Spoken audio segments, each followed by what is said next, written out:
No me gusta presumir, pero soy uno de los mejores jugadores del país.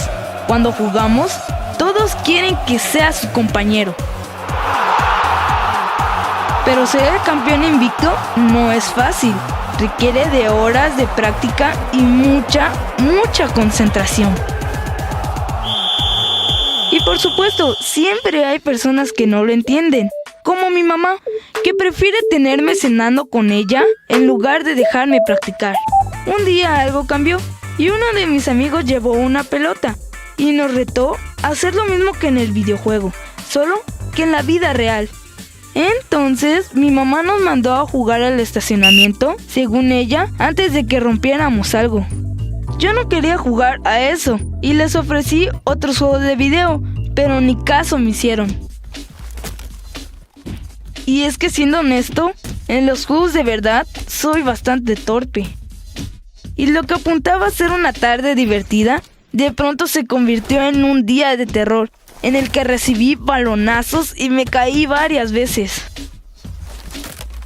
No necesité mucho tiempo para entender que ahí entre ellos yo no podía estar. No me importó seguir jugando solito. Es verdad que ellos me invitaron a estar en ese equipo, pero les dije que no podía ir porque tenía que cuidar que no se quemaran los frijoles. Me invitaron durante varios días hasta que ya no regresaron. Tal vez me estaba quedando sin amigos. De todas formas, yo estaba concentrado en mi objetivo. Solo que ellos parecían no entenderlo. Y no me quedó de otra que hacerles ver que no tenía tiempo para esas cosas. Aunque lo más difícil fue explicarle a mi mamá por qué no quería salir a jugar con mis amigos. Debí decirle la verdad. Le conté que soy muy malo para correr, pésimo para patear la pelota y me canso mucho. Ella me hizo recordar cómo al principio tampoco era bueno con los videojuegos y que necesité de mucha práctica y dedicación para ganar un campeonato. También me dijo que en la vida real necesitaría hacer lo mismo, pero que ahí tendría un beneficio extra. El ejercicio me haría más fuerte, rápido y hábil.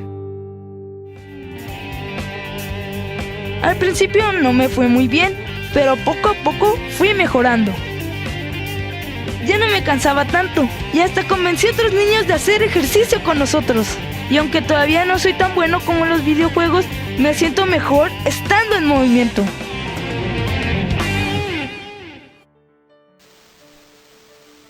Hola a todos nuevamente.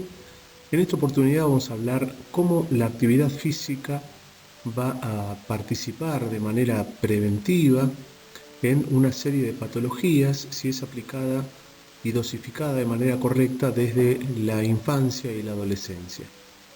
La evidencia científica que está disponible en este momento con respecto a un grupo de edades entre 5 y 17 años respalda la conclusión de que la actividad física reporta en general beneficios fundamentales para la salud de niños y jóvenes. Esta conclusión está basada en los resultados de varios estudios que han observado que el aumento de actividad física estaba asociado a unos parámetros de salud más favorables y de trabajos experimentales que han evidenciado una asociación entre las intervenciones de actividad física y la mejora de los indicadores de salud. Algunos de los beneficios, como vamos a ver ahora, son la mejora de la forma física, tanto de las funciones cardiorrespiratorias como de la fuerza muscular, la reducción de la grasa corporal, el perfil favorable de riesgo de enfermedades cardiovasculares y metabólicas, una mayor y mejor salud ósea y una menor presencia de síntomas de depresión. La actividad física está relacionada positivamente con la salud cardiorrespiratoria y metabólica en niños y jóvenes. Por eso la relación dosis y respuesta vincula el aumento de la actividad física a una mejora de los indicadores de salud cardiorrespiratorio y metabólico. En conjunto, una mayor asiduidad e intensidad de la actividad física desde la infancia y a lo largo de la vida adulta permite a las personas mantener un perfil de riesgo favorable y unas menores tasas de mortalidad y de morbilidad debidas a enfermedades cardiovasculares y a diabetes mellitus tipo 2 en algún momento de su vida. En conjunto, Todas las investigaciones parecen indicar que la práctica de actividad física moderada o vigorosa durante al menos 60 minutos diarios ayuda a los niños y jóvenes a mantener un perfil de riesgo cardiorrespiratorio y metabólico saludable. Para esto tenemos que definir algunos conceptos. Por ejemplo, vamos a definir a la niñez como aquel periodo que perdura hasta el comienzo de la pubertad. Y la adolescencia es el periodo que comienza con la pubertad y finaliza con la edad adulta. Todos los niños y jóvenes deberían realizar diariamente actividades físicas en forma de juegos, deportes, desplazamientos, actividades recreativas, educación física o ejercicios programados, en el contexto de la familia, de la escuela y de las actividades comunitarias. En el caso de los niños y jóvenes inactivos, se recomienda aumentar progresivamente la actividad hasta alcanzar los niveles indicados que vamos a hablar a continuación. Sería apropiado comenzar con pequeñas dosis para ir aumentando gradualmente su duración, su frecuencia y su intensidad. Hay que señalar que si los niños no realizan actualmente ninguna actividad física, la práctica de esta actividad física en niveles inferiores a los recomendados les reportará más beneficios que no hacer nada. Antes de continuar, me parece importante ponernos de acuerdo en algunos conceptos que usamos habitualmente para describir el desarrollo, la maduración y el crecimiento del niño. Entendemos por crecimiento el aspecto cuántico que expresa las modificaciones en el organismo, es decir, todo aquello que podemos medir o poner un número, la altura, el peso, la hipertrofia muscular, etc. Hablamos de crecimiento cuando nos referimos al proceso por el que se produce un aumento en el número o en el tamaño de las células de un tejido o un órgano. Por ejemplo, en el ser humano los ejemplos más evidentes están, como dijimos, en el aumento de la talla, en el aumento de peso, junto con la hipertrofia muscular más apreciable en la pubertad. En cambio, la maduración se refiere a aquella sucesión de transformaciones que conducen a una célula u órgano a ejercer su función. Es el grado de desarrollo alcanzado en un determinado momento de su ciclo vital. Acá se identifica con la edad biológica, que es el concepto fundamental en el entrenamiento de los chicos y jóvenes, y enlaza con el concepto de las fases sensibles que vamos a ver a continuación. La maduración es observable en diferentes eventos biológicos, como ser la edad dentaria, la edad ósea, los caracteres sexuales, etc. Cuando hablamos de desarrollo, nos referimos a la observación de manifestación de conductas y su evolución. Es un proceso de diferenciación progresiva y de perfeccionamiento de las funciones de los tejidos y de los órganos. El desarrollo motor se produce por la combinación de la maduración y el medio. Tanto el crecimiento como el desarrollo son fenómenos que pasan por diferentes etapas y están sujetos a diversos ritmos individuales fuertemente marcados por la base genética de cada persona. Es decir, el desarrollo, si bien hablamos de normas y pautas generales, está marcado, es muy individual de cada persona. Cuando hablamos de estimulación, hablamos de colocar con cierta intensidad mecanismos que provoquen un efecto deseado, mecanismos que provoquen un cambio. Cuando hablamos de entrenabilidad, es el potencial de una capacidad física o cualidad motriz para su desarrollo, por medio de un entrenamiento adaptado a las características psicobiológicas de un individuo. Y finalmente, las fases sensibles, que desarrollaremos más adelante, son momentos madurativos durante el desarrollo del chico y del adolescente, particularmente favorables para la adquisición de modelos específicos de comportamiento vinculados con el ambiente y en los que se evidencia una elevada sensibilidad que tiene el organismo hacia determinadas experiencias. Vamos a hablar ahora de algunos aspectos importantes respecto al crecimiento. Pensemos que el proceso de la pubertad en las chicas empieza entre los 9 y los 10 años, en los varones se inicia entre los 11 y los 12. En los varones hay un aumento de talla que se acelera a partir de los 11 años y en este caso a esta edad supera a partir de esta edad a la mujer. El mayor pico de crecimiento se registra entre los 11 y los 15 años, mientras que en la mujer el mayor pico es al aparecer la menarca. Esto suele coincidir con el final del crecimiento.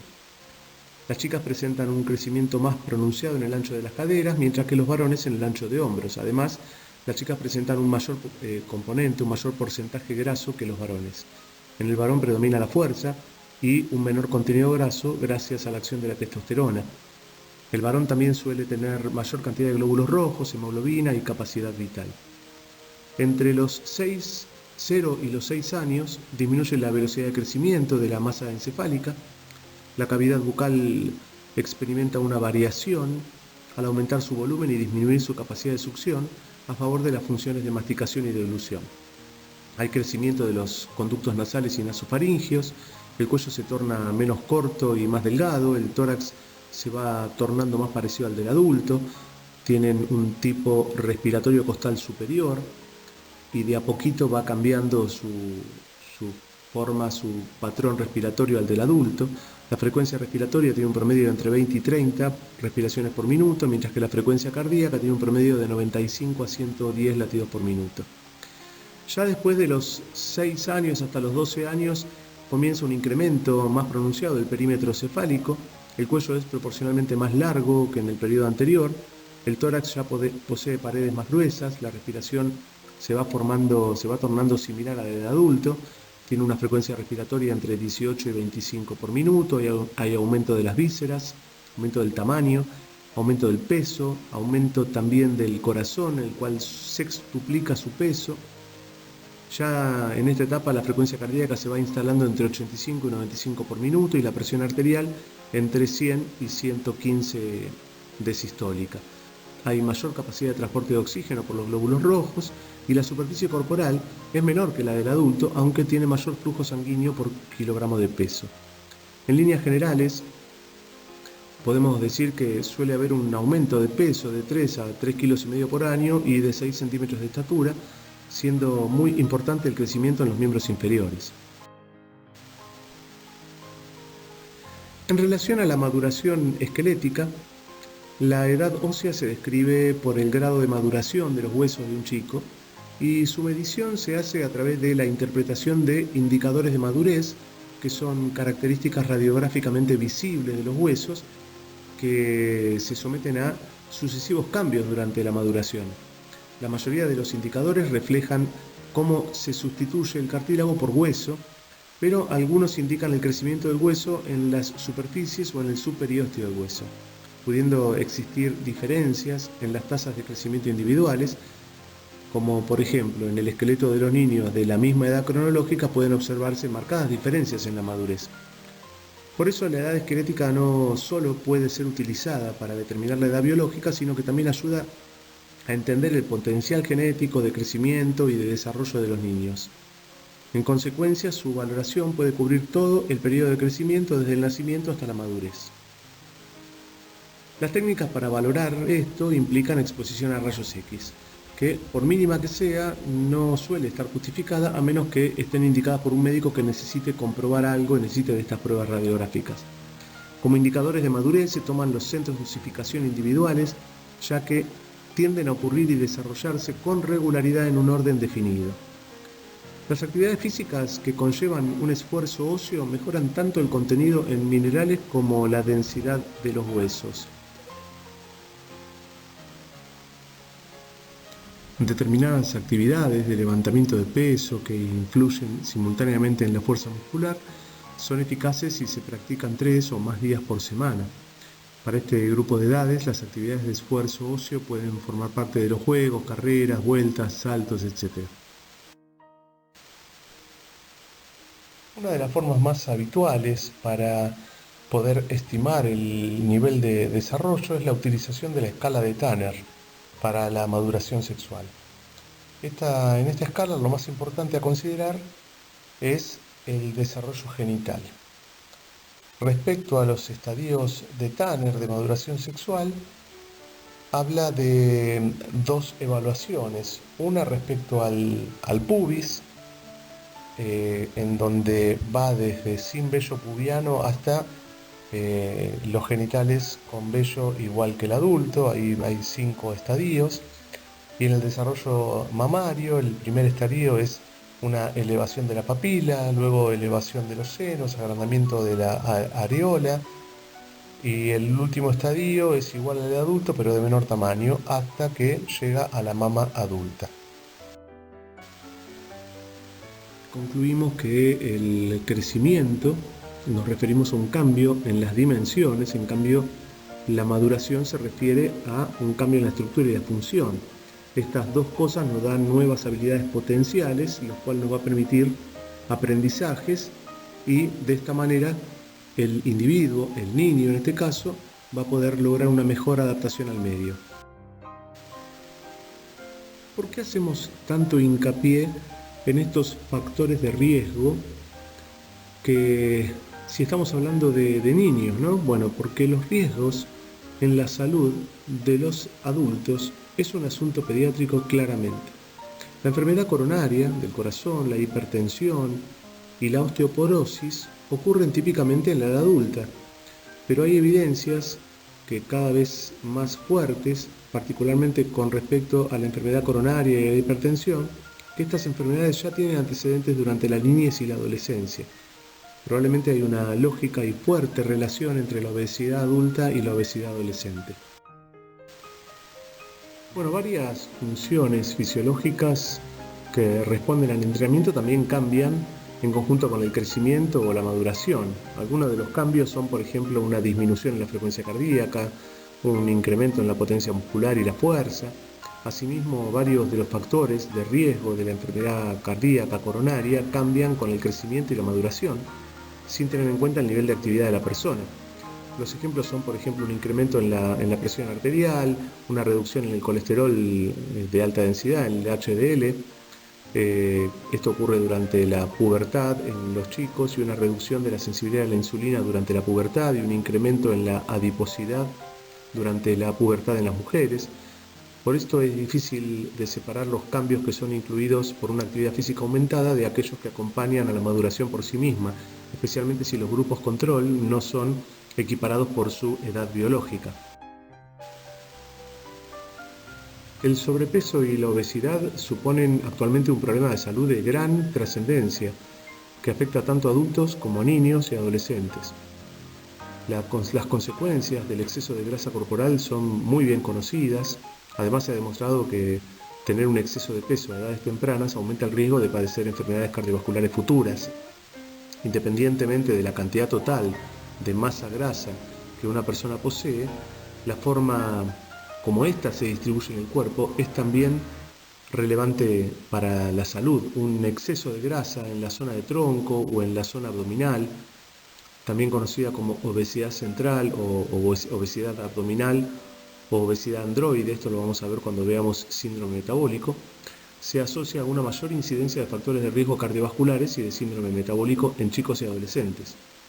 Se demostró que la actividad física está inversamente relacionada con el sobrepeso y la obesidad, y estudios recientes han puesto de manifiesto la importancia que tiene la intensidad a la que se practica la actividad física para la prevención del sobrepeso y la obesidad. Además, los estudios transversales que se realizaron en niños y adolescentes han demostrado que en su mayoría solo la actividad física practicada de forma vigorosa se asocia con una menor cantidad de grasa corporal, tanto cuanto se evalúa la grasa corporal total como la grasa abdominal. Los resultados que se obtienen en diferentes estudios, tanto en niños que participaron en estos estudios como en adolescentes, se muestra una asociación negativa entre la actividad física vigorosa y la grasa corporal. Por ejemplo, hay un estudio que muestra 223 adolescentes españoles entre 12 y 17 años que participaron de un estudio, el estudio Elena, y se observó la relación de actividad física y la grasa corporal total medida con métodos de referencia como ser el Dot-Box o métodos antropométricos, ¿no?, que miden el perímetro de cintura y la masa grasa abdominal.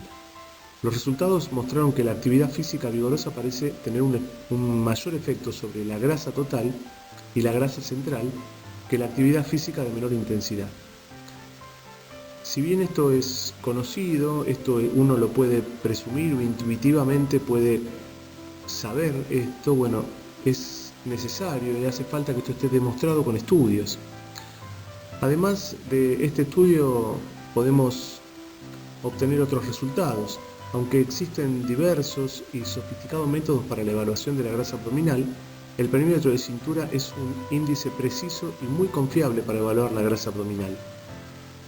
Más recientemente hemos visto que en aquellos chicos y adolescentes con una baja forma física, el tiempo empleado en actividad física vigorosa parece ser el componente clave para reducir la adiposidad abdominal.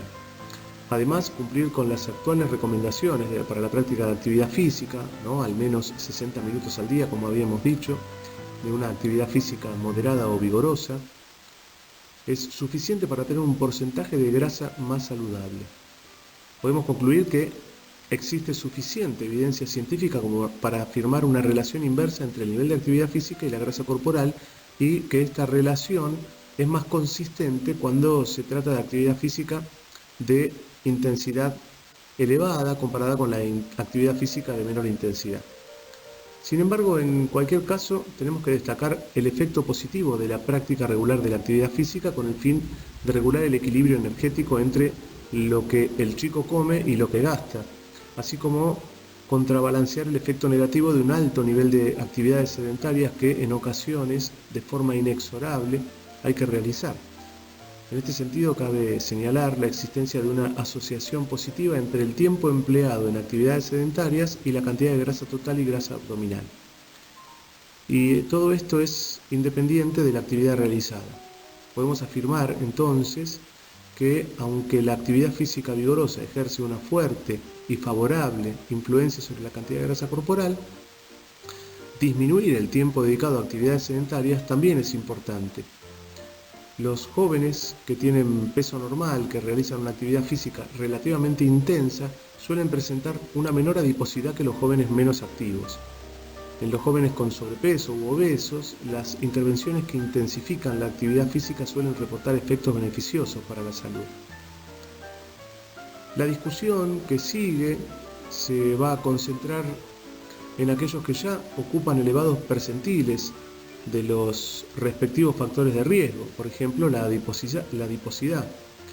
Como vemos en la diapositiva, los niños obesos tienen una mayor acumulación de factores de riesgo coronarios, tales como la presión arterial elevada, baja sensibilidad a la insulina, hay hiperlipoproteinemia, comparado con otros chicos más delgados. Frecuentemente los chicos y adolescentes que no son obesos son físicamente más activos que sus pares obesos. En una amplia muestra de niños y adolescentes en los Estados Unidos se halló una fuerte correlación entre el tiempo ocupado viendo televisión y la probabilidad de la obesidad. Sabemos que una actividad física aumentada a lo largo de varias semanas puede inducir a una reducción a corto plazo en la grasa corporal en chicos y adolescentes obesos. Se ha informado de una sostenida disminución en el peso corporal en exceso en niñas y niños de 11 años de edad durante un programa escolar de base de 2 años de duración, con 20 minutos de carrera, 7 días a la semana. Los programas que incluyen una combinación de ejercicios, dieta en bajas calorías y una modificación del comportamiento parecen más eficaces que aquellos que usan solamente una de las intervenciones recién mencionadas, particularmente si los niños y los padres llevan a cabo una modificación en el comportamiento. Un problema particularmente con una dieta muy baja en calorías es que puede inducir a la pérdida de masa magra y no solamente de masa grasa. Por otro lado, el ejercicio puede inducir un aumento de la masa magra. Hay evidencias que en los adultos obesos el ejercicio reduce el efecto catabólico de una dieta baja en calorías cuando ambos están combinados. Sabemos que la hipertensión arterial es una enfermedad asintomática y relativamente fácil de detectar. Sin embargo, cursa con complicaciones graves y letales si no se trata a tiempo, ¿no? La hipertensión es uno de los más importantes factores de riesgo de enfermedad cardiovascular. Esto puede aparecer en la infancia y puede mantenerse durante la edad adulta. Se considera hipertensión cuando la presión arterial sistólica o la diastólica superan el percentil 95 para edad, sexo y altura. Según datos de un estudio británico realizado en una población de más de 5.000 niños entre 11 y 12 años, mostraron una asociación inversa entre la actividad física y la tensión arterial sistólica. Esto es, los niños más activos presentan niveles de tensión arterial sistólica más bajos comparado con sus compañeros menos activos. Igualmente hay otro estudio realizado en adolescentes norteamericanos que mostró una asociación inversa entre la actividad física y la presión arterial sistólica. Además, se puntualizó en este estudio que este efecto era mayor en aquellos que tenían la tensión arterial alterada. Además, estudios de intervención realizados tanto en adultos como en jóvenes hipertensos igualmente sugieren un efecto beneficioso de la actividad física sobre la presión arterial. El tiempo empleado en actividades sedentarias, como ver la televisión más de 2 horas al día, ha sido directamente relacionado con un incremento de la presión arterial en chicos obesos de 12 años. Además, la fuerza de la relación aumentó en aquellos niños que dedicaban más de 4 horas al día para ver la televisión. Este estudio no controló la participación en actividades físicas, ¿no? Grave error. Sin embargo, podemos concluir que tanto el descenso de la actividad sedentaria como el aumento de la práctica de la actividad física ayudan a mantener los niveles de tensión arterial dentro de los rangos de la normalidad en chicos y adolescentes. Además, esto puede ocurrir tanto en jóvenes sanos como hipertensos. Hay varios estudios de corte transversal que han demostrado que los chicos físicamente activos o los niños con aptitud aeróbica más alta tienen un perfil de lipoproteínas más favorable, o por lo menos de alguno de sus componentes, que los chicos menos activos o aquellos que tienen una aptitud aeróbica más baja. Estos chicos tienen niveles de triglicéridos más bajos y niveles de HDL más altos. Sabemos que uno de los determinantes para el riesgo de osteopenia y osteoporosis en la edad adulta, en la edad avanzada, parece ser el pico de masa ósea durante la juventud. El contenido mineral óseo se incrementa marcadamente durante la pubertad, alcanzando su pico durante la juventud. Aunque la herencia es muy importante y también determina el pico de masa ósea, también es probable que factores del medio ambiente sean importantes. Por ejemplo, el consumo de calcio durante el crecimiento puede afectar el pico de masa ósea. Hay varios estudios bastante recientes realizados que han demostrado una relación entre la densidad ósea o masa ósea por un lado y la actividad habitual por el otro. Los adultos jóvenes que fueron activos en su infancia tuvieron un mayor contenido mineral óseo que aquellos que fueron menos activos. Aunque una actividad física aumentada pudiese inducir un mayor pico de masa ósea, puede haber un umbral, más allá del cual cualquier actividad adicional puede inducir una pérdida de mineral óseo y una susceptibilidad a fracturas por estrés. Con todo lo visto hasta ahora, creo que queda claro, ¿no?, que los mismos factores de riesgo pueden suponerse también para los niños y los adolescentes, ya sea el perfil anormal de las lipoproteínas, la obesidad, la hipertensión arterial, una disminución en la sensibilidad de la insulina y, obviamente, la hipoactividad física. De esta manera llegamos a definir cuáles son las etapas del ciclo vital y cuál es la importancia de la niñez y la adolescencia dentro de estas etapas, ¿no? Obviamente tenemos una etapa intrauterina, una etapa de un nivel alto de crecimiento que ocurre en los 2 primeros años de vida durante la lactancia. Consideramos la niñez, como habíamos hablado previamente, como la etapa hasta el comienzo de la pubertad. Entre los 2 y los 10 o 12 años depende de las características genéticas y el sexo. Hay un nivel más estable de crecimiento. Algunos autores dividen en pequeño infante de 2 a 4 años, nivel preescolar de 5 y 6 años y nivel escolar inicial y avanzado de 7 a 10 años y de 10 a 12 años respectivamente. Por otro lado, la pubertad indica el comienzo de la adolescencia, donde se produce un estirón y donde se empieza a producir el dimorfismo sexual.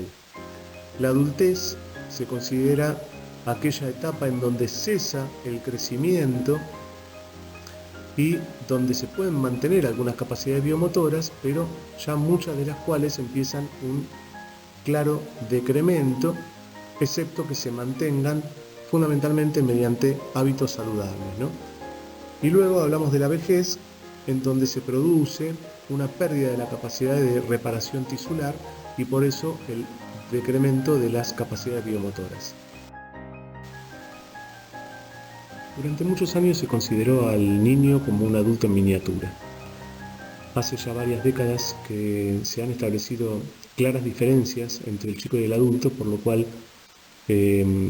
estas diferencias nos deben hacer ver a los chicos con un lente diferente, como si fueran adultos, en envases pequeños, ¿no? De otro modo vamos a caer en errores de evaluación y de prescripción, sobre todo prescripción de actividad física. En lo referente al sistema metabólico, el niño está en crecimiento y maduración permanente, por lo cual condiciona el metabolismo aeróbico y anaeróbico. Si los recursos energéticos los utiliza para una actividad física agotadora, puede perjudicar estos procesos metabólicos al utilizar los sistemas energéticos para esa actividad. En lo referente al sistema hormonal, se desarrolla progresivamente, lo cual condiciona el desarrollo del metabolismo aeróbico, anaeróbico y su capacidad de generar fuerza. Las características antropométricas van cambiando permanentemente, ya que hay un crecimiento constante, por lo que su cuerpo cambia de proporciones, es un proceso continuo de adaptación a sus palancas y al tamaño corporal respecto al espacio. El aparato locomotor también tiene una resistencia limitada a las cargas por inmadurez de las estructuras óseas, musculares y tendinosas, que aún no están completamente desarrolladas. Por eso las lesiones en periodos tempranos afectan el correcto desarrollo del aparato locomotor. Con respecto al sistema nervioso, obviamente que en la infancia se encuentra en pleno desarrollo, el chico está en permanente asimilación y es el momento para aprender las bases motoras. Posteriormente esto va a afectar y permitirá el rendimiento en cualquier disciplina deportiva. Respecto a las características socioculturales, es dependiente de las familiares, de los padres, en la elección de las actividades motrices. No decide la actividad física que quiere realizar hasta que se le ofrece un abanico adecuado de posibilidades. Respecto a las características psicológicas, las conductas y las motivaciones son diferentes a las del adulto. Esto incluye y afecta al deporte. La competitividad y el aspecto lúdico diferencian los aspectos de la actividad física o de la deportiva, ¿no? Si hablamos de actividad física en la infancia, en la niñez y en la adolescencia, no podemos obviar la importancia de la fase del desarrollo motor en los primeros años de vida. Durante el primer año de vida, el bebé tiene un desarrollo psicomotor muy grande en el que mes a mes podemos observar cómo va desarrollando un reflejo nuevo, fruto de la estimulación, fruto del aprendizaje y la socialización en su día a día. Los padres pueden tener dudas sobre el bebé, tales como cuándo será capaz de seguir un objeto con la vista, cuándo será capaz de agarrar objetos, cuándo será capaz de gatear. Evidentemente, con este tipo de cuestiones siempre hay que tener en cuenta que cada niño es un caso particular. Hay chicos que tienen un desarrollo psicomotriz más rápido y niños que, por el contrario, tardan más en desarrollar determinados reflejos o acciones. Esto no debería ser motivo de preocupación. A modo de esquema, acá vemos en la diapositiva un cuadro de desarrollo motor en donde van experimentando mes a mes durante el primer año de vida, que lo vamos a desarrollar a continuación. El primer trimestre se caracteriza por un predominio del tono flexora y una hipertonía flexora. En el primer y segundo mes, en estos primeros meses, el sentido del tacto está muy agudizado, por lo que es muy importante hacerle masajitos o caricias mientras les hablamos para estimularlos. Llegado el segundo mes podemos ponerlos boca abajo de a ratos siempre con ayuda para que vaya fortaleciendo el tronco. Ya en el tercer mes va a aguantar más tiempo boca abajo, pudiendo levantar la cabeza hasta 90 grados. Para practicar esto podemos usar un sonajero o hacer ruidos para estimularlo, enseñándoselo, para que siga con la mirada e incluso intente agarrarlo. Es conveniente ofrecerles juguetes que hagan ruido y tengan diferentes texturas para estimular el tacto, la vista y el oído. En el quinto mes predomina aún el hipertono flexor. Podemos ponerlos boca abajo, ayudándolos a rodar en el suelo. Estando boca arriba le podemos dar un aro para que lo agarre y con él le ayudaremos a levantarse. Con esto vamos a ayudar a fortalecer las manos y el tronco. Ya en el sexto al octavo mes empieza a haber un predominio del tono extensor. Podemos colocarle un juguete delante de él a cierta distancia para que trate de alcanzarlo y así practique el arrastre y estimulemos el gateo. Una vez que ya gatea, le podemos hacer una especie de circuito tipo túnel, hecho con sillas, por ejemplo, con cualquier elemento que tengamos en casa, para que pase por dentro y trate de sortear estos obstáculos como juguetes o peluches. En el noveno al 11º mes ya aparece la pinza digital. También ya se sostiene de pie, podemos colocar en una silla o mesa para ayudarlo a ponerse de pie y que se sostenga apoyándose en ella para que fortalezca las piernas. Se puede tomar al niño con los brazos o desde las axilas, le vamos a ayudar a dar los primeros pasos para estimular la marcha. Ya al año, cuando ya camine, le podemos hacer un circuito para que sortee obstáculos como ser juguetes, al igual que cuando gateaba.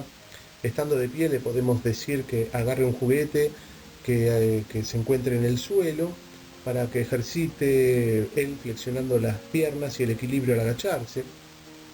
Como pueden ver, son ejemplos de ejercicios muy simples que podemos hacer mientras jugamos para estimular el desarrollo psicomotor. De esta manera el bebé será mucho más ágil en su día a día y en su futuro.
Es importante que coloquemos la palma de la mano en la planta del pie de Ciro e intentemos empujarle un poquito para que él haga presión sobre nuestra mano.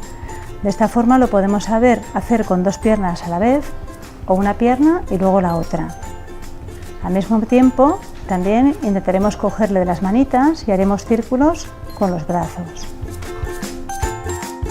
Desde esta posición colocamos nuestras manitas, las manitas de Ciro, para que nos coja el pulgar y haga una pequeña presión. Intentamos en esta situación tirar hacia arriba para que él siga presionándonos la manita. Muy bien, Ciro, muy bien. Volvemos a repetir, cogemos otra vez la manita, agarramos fuerte, muy bien. Colocamos el Ciar boca abajo, las manos delante y desde ahí, o bien con los dedos, sonajero, con un objeto, vamos haciendo un estímulo de lado a lado para que mueva la cabeza. Muy bien.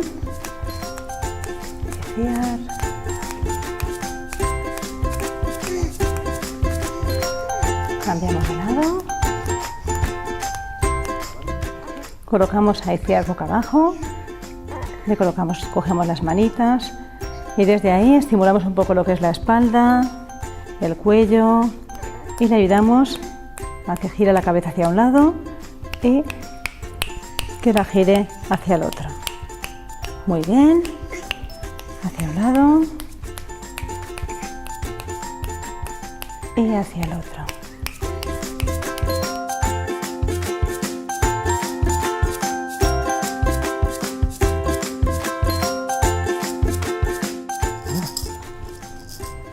Movilizamos primero las piernas, despacito. Muy bien. Vale. A ver. Ahora los bracitos. Este bracito. Arriba. Y toma. Sí, con el juguete está más relajado. Bien. A ver, en la otra mano. Arriba. Y abajo. Muy bien. Él se agarra los pulgares, muy bien, Andrés, y tiene que ir subiendo, eso es, hasta sentado. Le ayudamos lo que él necesite para que vaya experimentando el movimiento. Ahora vamos para abajo, muy bien, Andrés, otra vez, venga, manos, muy bien, arriba, eso es, cuidadito en la bajada, bajamos, bajamos, muy bien. Ahora con el tercer ejercicio vamos a facilitar el volteo. Mira, qué bien. Un poquito más, Andrés. Ahí tenemos un volteo. Perfecto.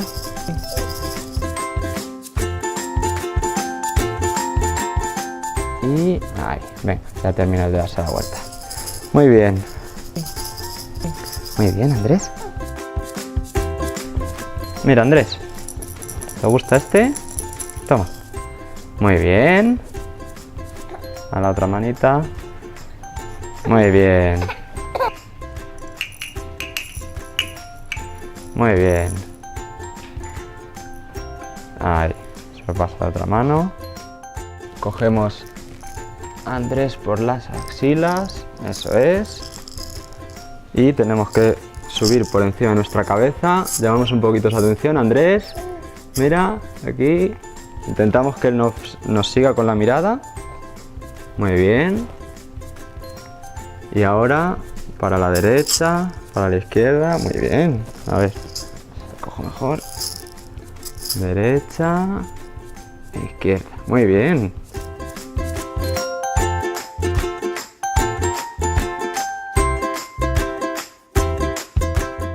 En posición sentado le vamos a mostrar diferentes objetos.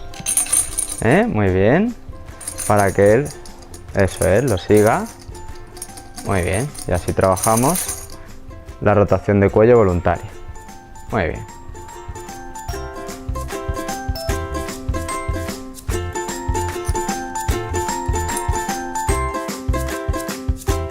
Y aquí le mostramos una mano, a ver, mira, mira, en el espejo, vale, la otra manita, que él lo vaya reconociendo. ¿Has visto, Andrés? Mira. También un pie. Mira.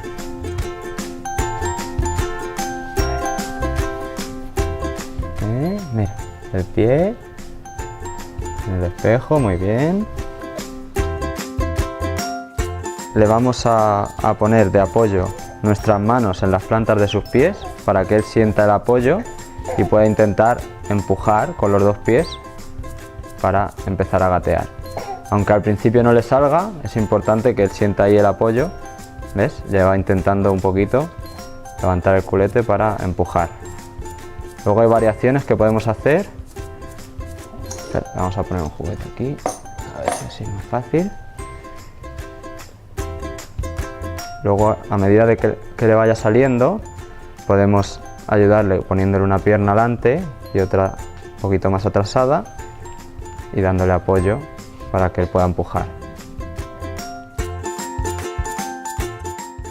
Que balanceamos a Andrés de izquierda a derecha, tanto en posición vertical como en posición horizontal.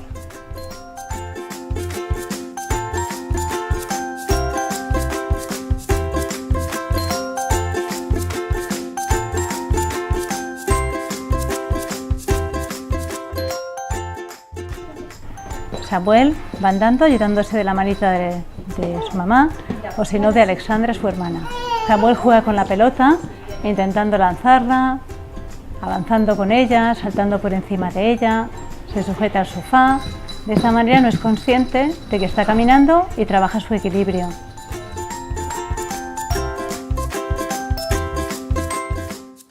Lo que queremos es que Samuel alargue bien los brazos para coger un objeto que tiene a la altura de la cabeza o un poquito más arriba.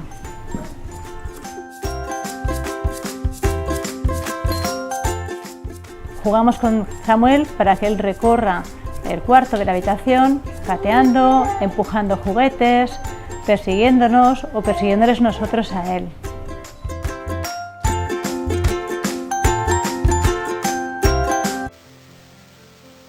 Vamos a hacer un pequeño repaso respecto a las capacidades biomotoras que vimos previamente en otras clases. En el campo de la actividad física, de la educación física, de la rehabilitación, podemos encontrar muchas definiciones y clasificaciones relacionadas con las capacidades físicas y se proponen y expresan palabras como capacidad, cualidad, habilidad, facultades motrices, aptitudes motrices, capacidades biomotoras, capacidades físicas, cualidades motrices, capacidades condicionales, cualidades físicas, entre otros términos. Y estos términos suelen ser utilizados por autores diferentes. Sin embargo, se puede observar la tendencia a denominar a estos términos al mismo grupo de capacidades, provocando confusiones. Por eso es fundamental utilizar conceptos que posibiliten claridad en su interpretación y contengan menos ambigüedad en su significado. Conceptos de capacidad o cualidad, en la mayoría de los casos, los conceptos que indistintamente se utilizan de una misma manera son los de capacidad y cualidad. Por eso es importante establecer las diferencias entre estos términos, los cuales son frecuentemente relacionados a la actividad física. Entendemos por cualidad física a la potencialidad, por ejemplo, en fuerza, rapidez o resistencia, ritmo, equilibrio, acoplamiento, etc., con lo que un individuo podría realizar, si fuera el caso, una determinada acción motora. Por ejemplo, levantar una pesa de 1 kilo y mantenerla por encima de la cabeza durante un tiempo. Las capacidades físicas se miden utilizando para esto métodos y unidades de medida. Igualmente podemos definir a la cualidad física como las características de las acciones motoras en plena realización o ya ejecutada. Por ejemplo, un nadador que está cruzando o que ya ha cruzado la pileta nadando en estilo mariposa. La ejecución de este estilo de su nado puede ser calificada como fuerte, rítmica, veloz y, contrariamente a las capacidades, las cualidades físicas no se miden, se aprecian.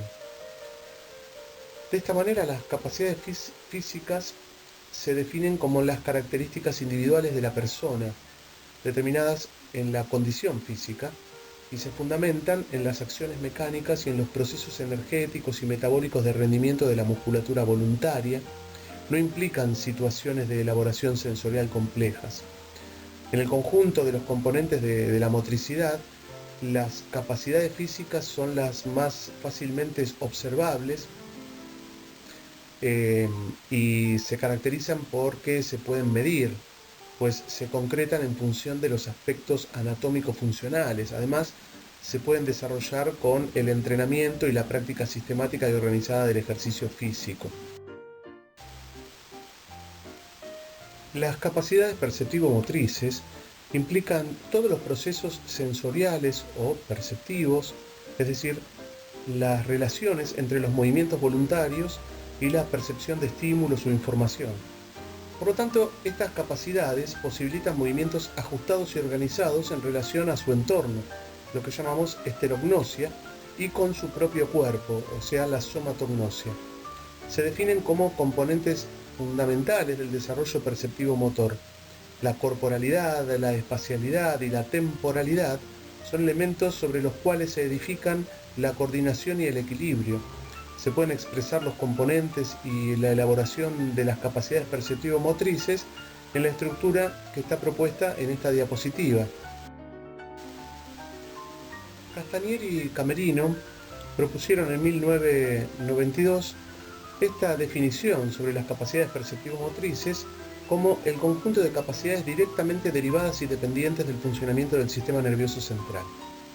Para ubicar este tipo de capacidades nos vamos a remitir de nuevo a la clasificación en la que estos mismos autores agrupan las diferentes cualidades físicas en capacidades perceptivo-motrices, que son aquellas denominadas también capacidades perceptivas psicomotrices.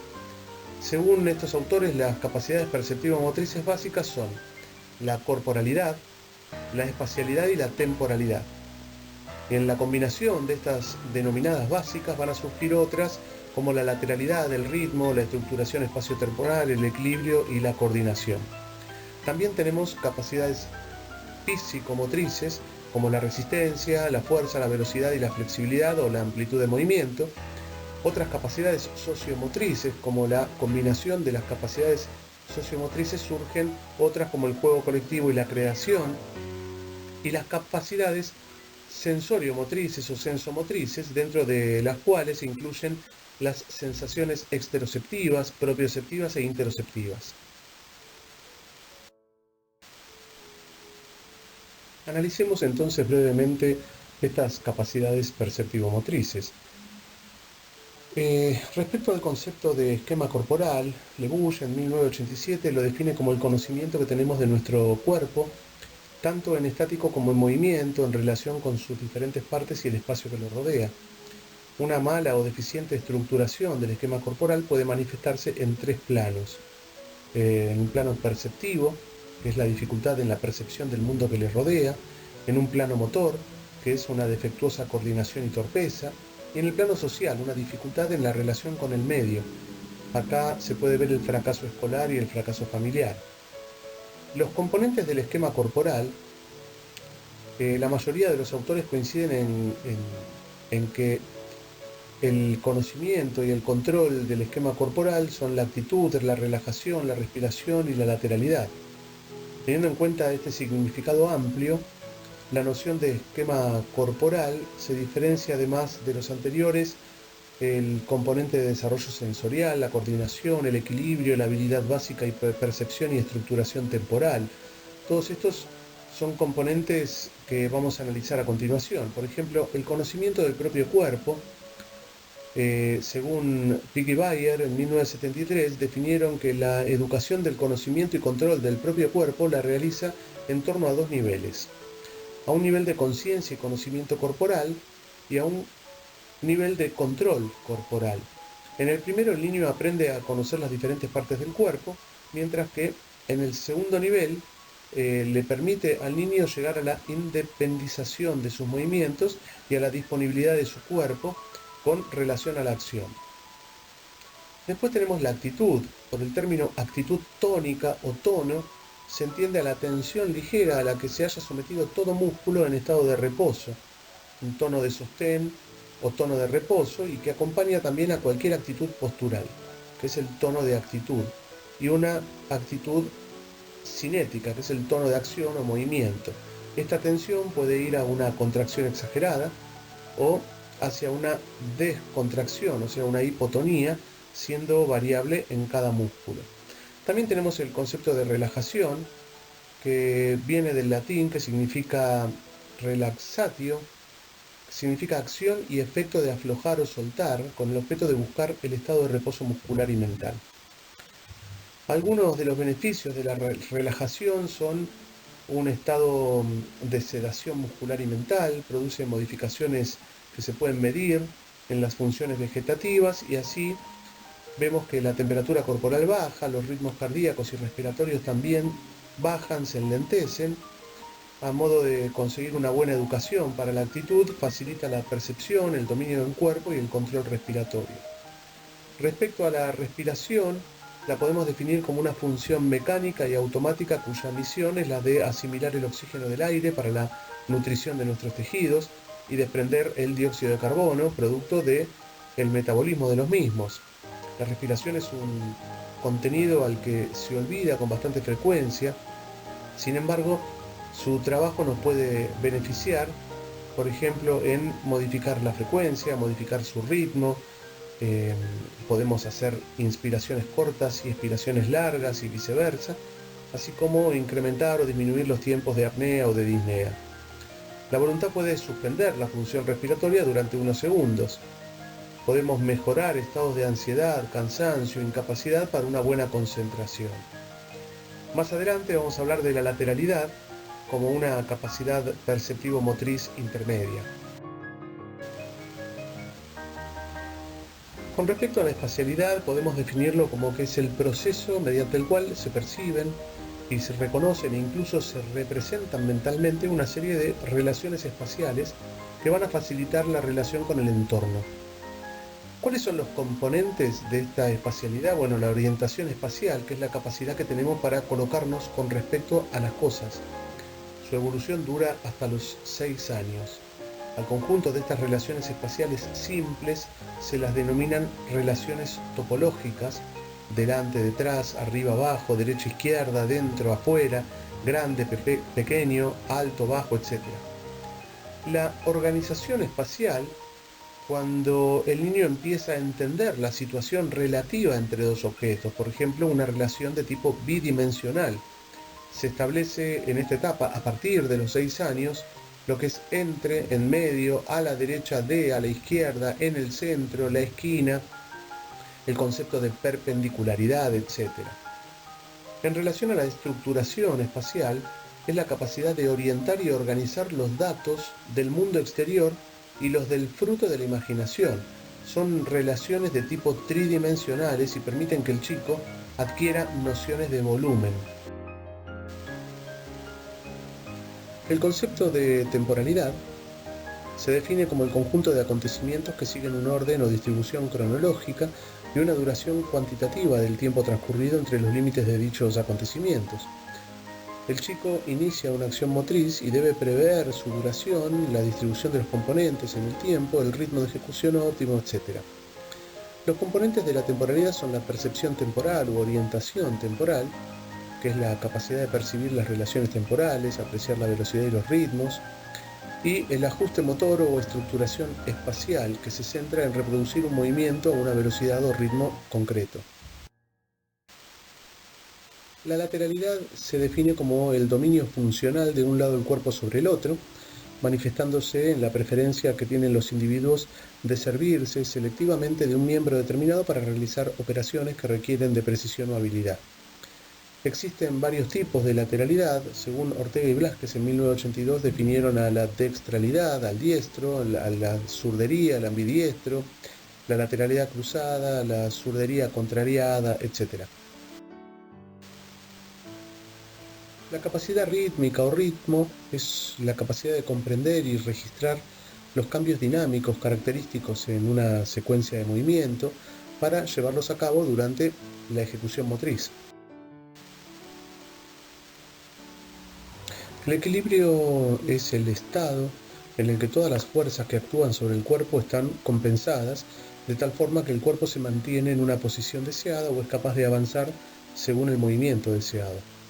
Es la capacidad de controlar el propio cuerpo y de recuperar la postura correcta tras la intervención de un factor desequilibrante.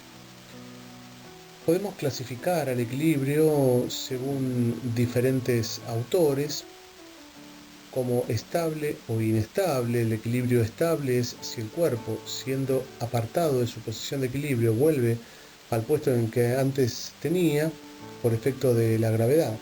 En este caso, el centro de gravedad está debajo del punto de suspensión.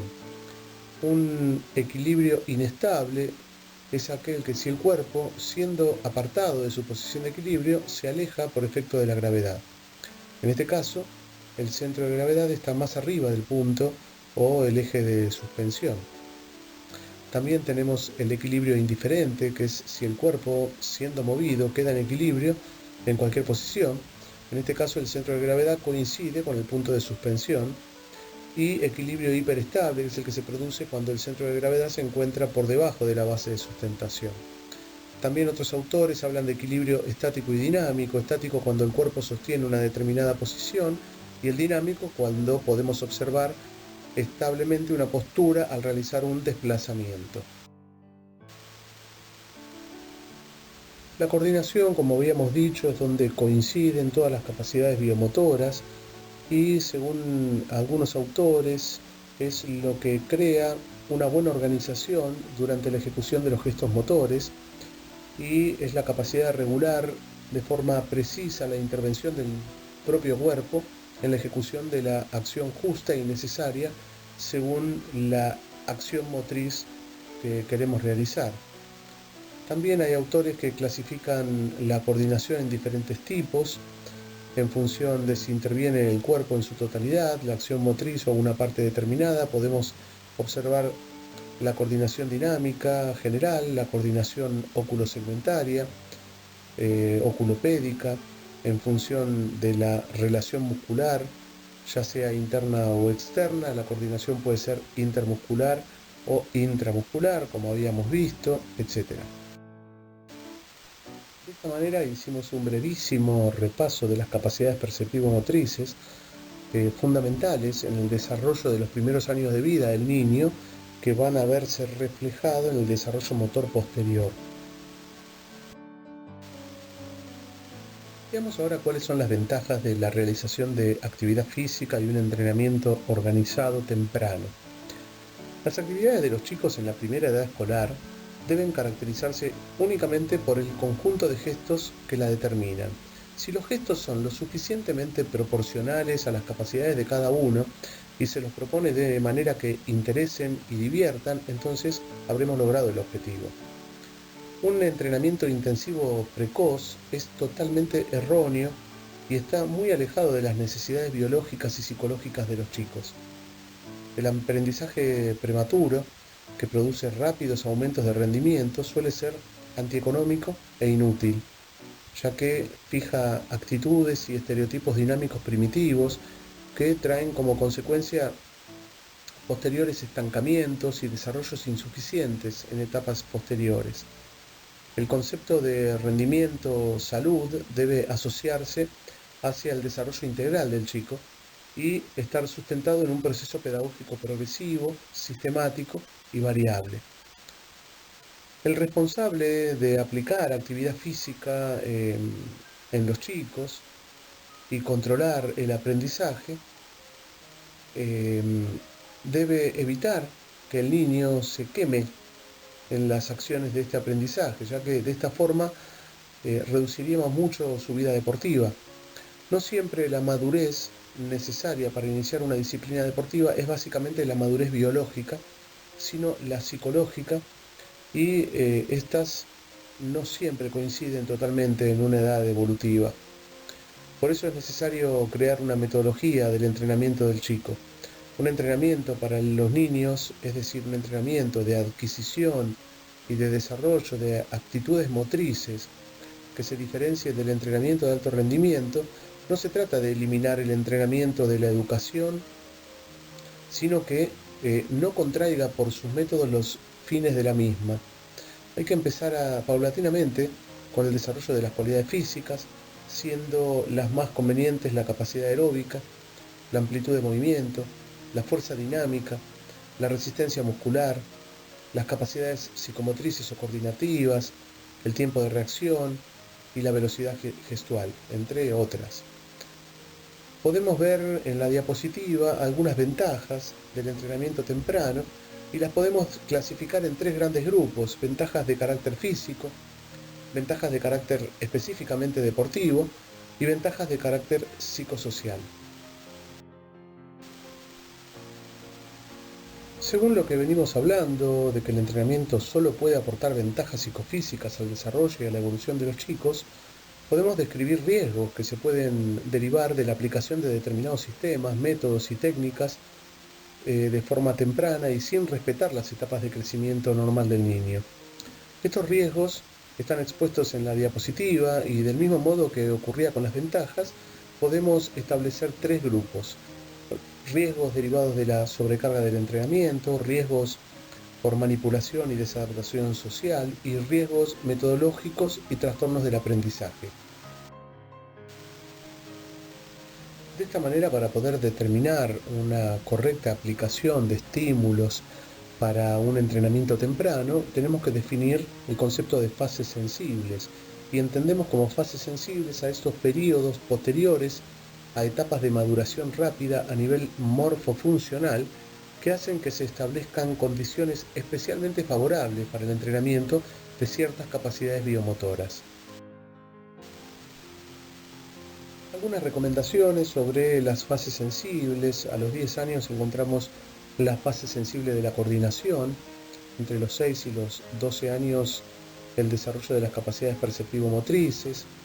La resistencia aeróbica se recomienda trabajarla por intervalos, trabajar la fuerza sostén, la velocidad de acción se trabaja a través de lo perceptivo-motor, y es la fase sensible de la flexibilidad entre los 8 y los 9 años, si bien esta cualidad, esta capacidad biomotora, es recomendable trabajarla toda la vida.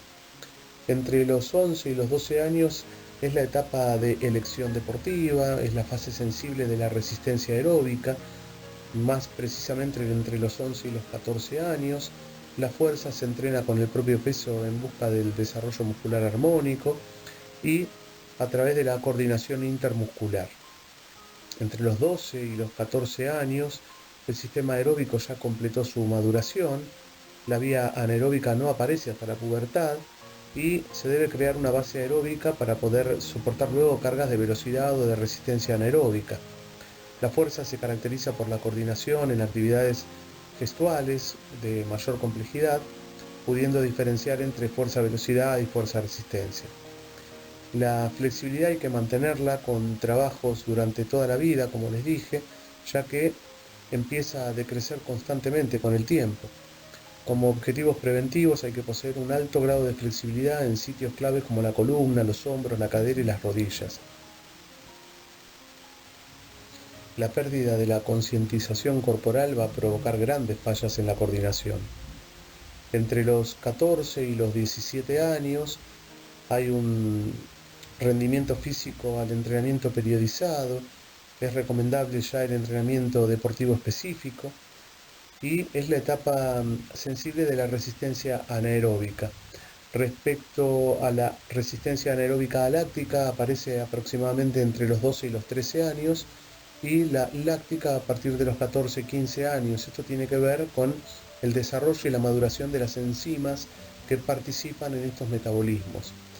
En estas etapas se pueden agregar trabajos con aparatos, con sobrecarga, y es posible buscar picos de fuerza máxima a partir de los 17 años. Vamos también a lograr hipertrofia.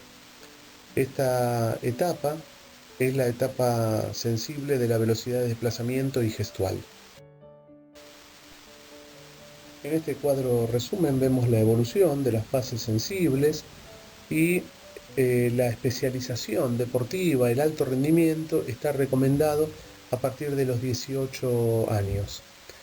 Según varios autores y según la época esto va cambiando, pero aproximadamente a los 22 años termina la adolescencia y hay una estabilización motriz. Pero hay una desestabilización psicológica, ya que disminuye la coordinación y muchas veces esto genera lesiones. Luego de los 25 años podemos buscar un pico de rendimiento si es que hay un equilibrio entre las conductas y las capacidades biomotoras. Las capacidades físicas las podemos dividir también en capacidades físicas condicionales y capacidades físicas coordinativas. Las condicionales son las que dependen del sistema que obtienen energía y de las propiedades del sistema musculoesquelético. En cambio, las capacidades coordinativas claramente dependen del sistema nervioso central. La capacidad aeróbica es una de las cualidades más importantes de la condición física relacionada con la salud. La capacidad aeróbica es un marcador directo del estado fisiológico de la persona y refleja la capacidad general de los sistemas cardiovascular y respiratorio para proveer oxígeno durante la actividad sostenida en el tiempo. También hace referencia a la capacidad para realizar un ejercicio físico prolongado y hasta la fatiga.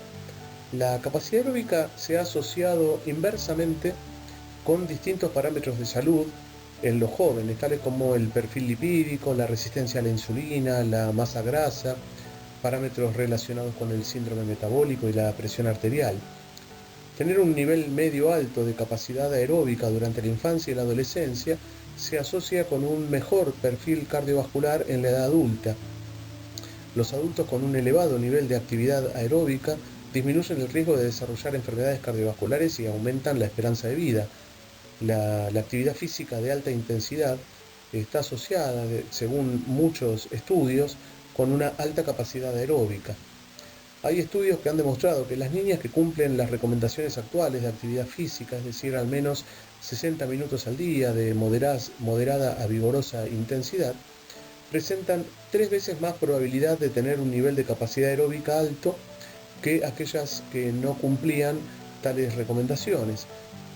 También estos estudios han demostrado que en el caso de los varones, aquellos que cumplían las recomendaciones de actividad física presentaban 8 veces más probabilidades de tener un nivel de capacidad aeróbica alto que los que no lo hacían.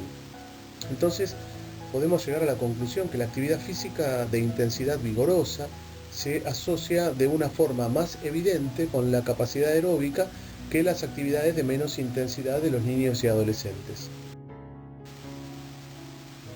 La actividad física está relacionada positivamente con la buena salud cardiorrespiratoria en chicos y jóvenes, y tanto los preadolescentes como los adolescentes pueden mejorar sus funciones cardiorrespiratorias en la práctica de ejercicio. Además, la actividad física está relacionada positivamente con la fuerza muscular. La resistencia aumenta de forma más o menos constante a lo largo de la infancia y la adolescencia y representa un factor de primer orden en el mantenimiento de la salud. Por ejemplo, entre los 8 y los 9 años hay un aumento significativo en el rendimiento, a los 11 años hay un relativo estancamiento, a los 13 años hay un aumento en varones y no tanto en las mujeres, entre los 15 y los 17 años aumenta considerablemente, acá alcanzamos el máximo de resistencia aláctica, a los 20 años está preparado para realizar esfuerzos más intensos, habíamos dicho que era la etapa de los anaeróbica láctica, y entre los 20 y los 30 años es la fase de mayor capacidad, entre lo aeróbico y lo anaeróbico. Después de los 30 años la resistencia va decayendo, aunque de forma más lenta que la fuerza y la velocidad, y en estas edades hay que realizar un trabajo adecuado para mantener los niveles altos. Otro índice definitivo de la condición física relacionada con la salud es la fuerza muscular. En adultos, mantener una buena forma física, en lo que a fuerza muscular se refiere, ha demostrado que es un potente predictor de calidad de vida y se ha asociado con el riesgo de muerte por cualquier causa. Diferentes estudios muestran que la fuerza muscular se relaciona de forma inversa con la muerte y con menor riesgo de sufrir cáncer en los varones, independientemente del nivel de capacidad cardiorrespiratoria, obesidad central, obesidad total, entre otros posibles factores. Los altos niveles de fuerza parecen proteger a los hombres hipertensos de morir por cualquier causa, y este efecto se produce de forma adicional a los beneficios que proporciona una adecuada capacidad aeróbica. Resumiendo, mayores niveles de fuerza muscular se han relacionado mediante muchos estudios con un menor riesgo metabólico en jóvenes tanto durante la propia juventud como durante la edad adulta. Una mayor práctica de actividad física vigorosa pareciera estar asociada con mayores niveles de fuerza muscular, y la fuerza muscular unida a la capacidad aeróbica parece disminuir el riesgo cardiometabólico. De esta manera, tanto en chicos como en jóvenes, la participación en actividades de fortalecimiento muscular 2 o 3 veces por semana mejora considerablemente la fuerza de los músculos. Para este grupo de edades, las actividades de fortalecimiento muscular pueden realizarse espontáneamente en el transcurso de los juegos, en instalaciones apropiadas, trepando a los árboles o mediante movimientos de empuje, tracción y diferentes juegos. La flexibilidad es la capacidad que, con base en la movilidad articular y en la elasticidad muscular, permite el máximo recorrido de las articulaciones en posiciones diversas, y esto permite realizar al chico y al individuo acciones que requieren agilidad y destreza. La máxima flexibilidad ocurre entre los 10 y los 12 años. En la infancia hay un cierto apogeo al inicio de la etapa puberal. Hasta los 6 años se deben realizar actividades globales de movimientos básicos que permitan ejercer libremente su motricidad. Entre los 6 y los 12 años el descenso no es muy importante, pero justamente a partir de esa edad, a causa de los cambios hormonales y del crecimiento antropométrico tan acentuado, se producen una serie de cambios en la extensibilidad y hasta entonces se podía mantener. De esta manera se abre un punto de ruptura entre la progresión de la flexibilidad, ya que se acentúa su regresión. A partir de esta edad, el descenso dependerá mucho de la actividad del sujeto y de su participación constitucional. Por eso, la flexibilidad es una capacidad que sigue un proceso natural de involución. Si no se le presta cierta atención, esta va a sufrir un empeoramiento paulatino, como dijimos previamente. Las manifestaciones de la velocidad son velocidad de reacción y velocidad de desplazamiento. En el chico la velocidad de desplazamiento no se entrena y la velocidad de reacción se puede estimular. Entre los 6 y los 9 años hay un incremento en la velocidad. Entre los 9 y los 11 años los niveles de coordinación son satisfactorios y favorecen el desarrollo de factores como la frecuencia y la velocidad gestual. Entre los 11 y los 12 años se deben realizar tareas motrices específicas de la motricidad. A los 12 y 14 años la fuerza adquiere índices mayores y se dan importantes diferencias en la coordinación. A los 14 y a los 16 años hay una máxima frecuencia gestual, de forma que se igualan los tiempos de reacción a los de los adultos. A los 17 y 18 años se alcanza el 95% de la velocidad máxima y mejora notablemente la velocidad cíclica y el sistema anaeróbico se encuentra al 90%.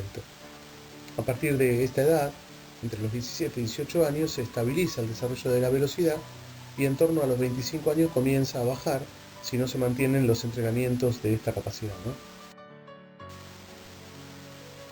Los primeros 3 años de vida hay una suficiente madurez nerviosa y muscular, hay un manejo del propio cuerpo, se deben trabajar coordinaciones globales y comienza la coordinación óculo-manual. Entre los 3 y los 6 años depende de la adquisición de un perfecto esquema corporal y el juego es muy importante para la formación motriz y cognitiva. Entre los 6 y los 12 años se completa el desarrollo del sistema nervioso y es la etapa ideal para la adquisición de experiencias motrices y automatización del movimiento. Ya entre los 12 y los 18 años hay un retroceso de la coordinación entre la pubertad y la adolescencia debido a la desproporción en el crecimiento y en las medidas antropométricas, y más tarde mejora gracias al mejoramiento de las cualidades físicas. Se deben practicar varios deportes, evitar el entrenamiento específico de una sola disciplina deportiva a edades tempranas. Se debe poder elegir las actividades que más satisfacen las necesidades del niño.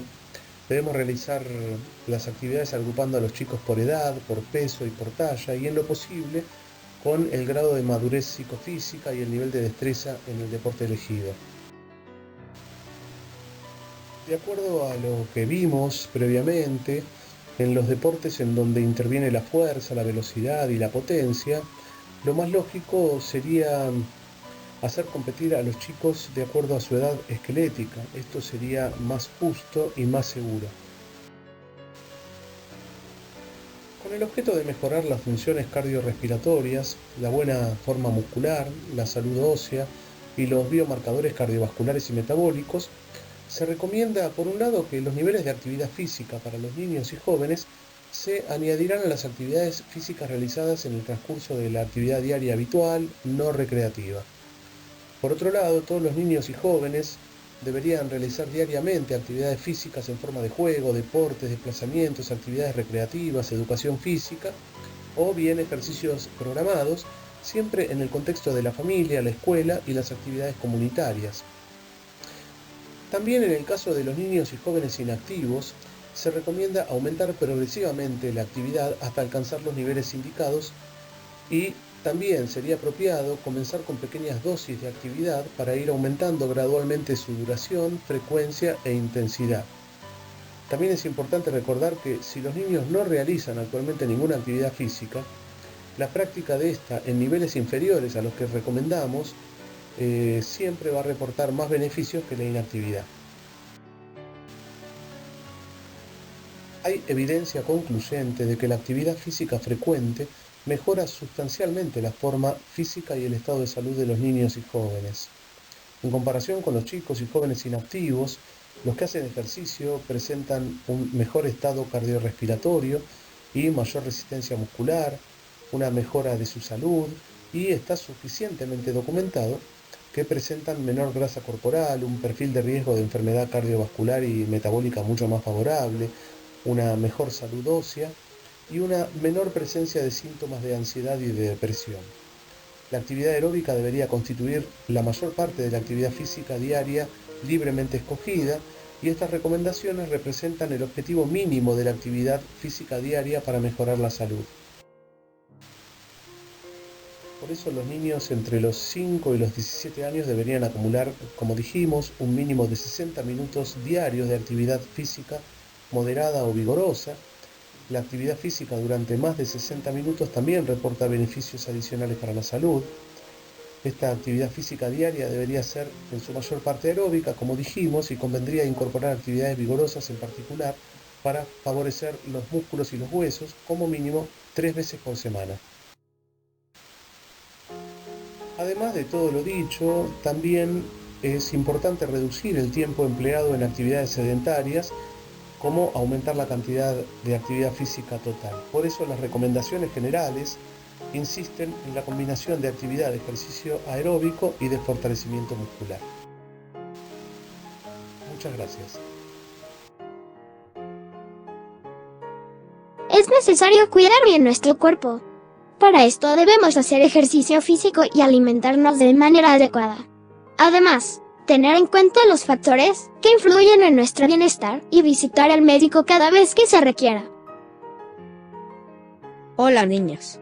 Al salir de casa observé cómo un adulto mayor hacía ejercicio en el parque. Me detuve a pensar y creo que muchas personas se ejercitan más en esta etapa que cuando eran jóvenes. Esto me causa curiosidad. ¿Será que para nuestra edad no es importante hacer ejercicio? Sí, Beto. Pienso que a nuestra edad estamos muy sanos y no necesitamos hacer ejercicio. No estoy de acuerdo contigo, Juli. Mi papá me dice que hacer ejercicio mejora la salud, porque previene enfermedades como la obesidad. Es por esta razón que en la escuela, además de aprender, también nos enseñan a hacer deporte. Creo que tienes razón, Pili.